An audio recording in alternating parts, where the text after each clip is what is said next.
to figure out who. Do you remember Usha?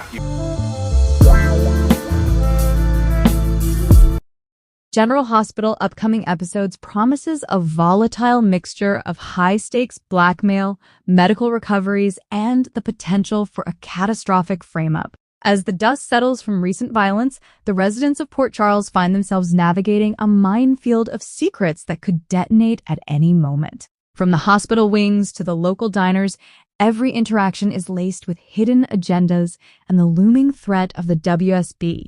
Make sure to like this video and subscribe to our channel. Jenz Sidwell is not a man accustomed to hearing the word no, and Jordan Ashford is about to learn exactly how ruthless he can be.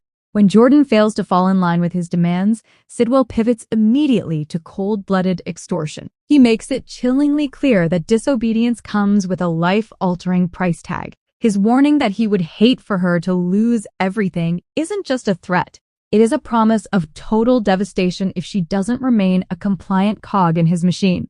Jordan is trapped between a rock and a hard place, forced to weigh her integrity against her entire future.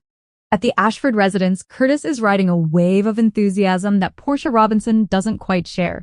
Curtis presents a surprise regarding their family expansion, specifically a baby-related plan that leaves Portia feeling overwhelmed and hesitant. The tension in the room is palpable as Curtis attempts to sell her on a future she isn't ready to embrace just yet. However, Portia won't have to stand her ground alone. Isaiah Gannon steps in as an unexpected ally, firmly advising Curtis to back off. Isaiah's intervention highlights a growing concern that Curtis is applying far too much pressure, potentially fracturing the very foundation of the home he is trying to build. Meanwhile, Brook Lynn Quartermaine is in a foul mood, and Michael Corinthos is the primary target of her ire. Brook Lynn is furious that Michael's brilliant idea to involve Congresswoman Willow Cain has inadvertently pushed Harrison Chase back into Willow's inner circle. Despite the friction, the stakes are high. Chase and Brook Lynn are desperate to foster baby Phoebe. Chase eventually approaches Willow, admitting that she is the only person with the political and social leverage to make this happen. Given their history and the sacrifices Chase made for Willow during her legal battles, she feels a deep sense of obligation.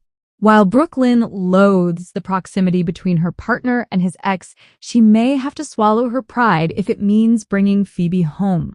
The most explosive development centers on the recovery of WSB director Ross Cullum. As Lucas Jones removes his breathing tube under the watchful hidden eyes of Jocelyn Jacks, the power dynamic in Port Charles shifts instantly.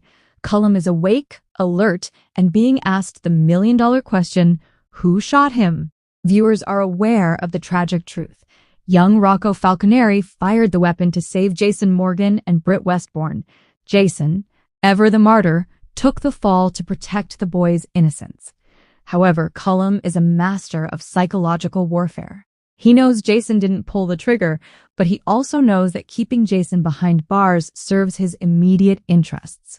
Cullum has his own trail of blood to hide, specifically the stabbing of Marco Rios. By naming Jason as the culprit, Cullum buys himself time to heal and conduct a private shadow investigation into the real shooter. If he discovers a mere teenager bested a high-ranking WSB official, his retaliation could be far more calculated than a simple arrest. The drama extends to the local coffee shop, where Felicia Scorpio corners Nathan West. The topic of conversation is Nathan's budding and controversial romance with Lulu Spencer. Felicia, acting as a protective surrogate for Maxie Jones, doesn't mince words. She questions how Nathan can justify the pain he is causing Maxie and the rift he is creating in her lifelong friendship with Lulu. Nathan, however, is in no mood for a lecture, sharply reminding Felicia that his private life is none of her concern.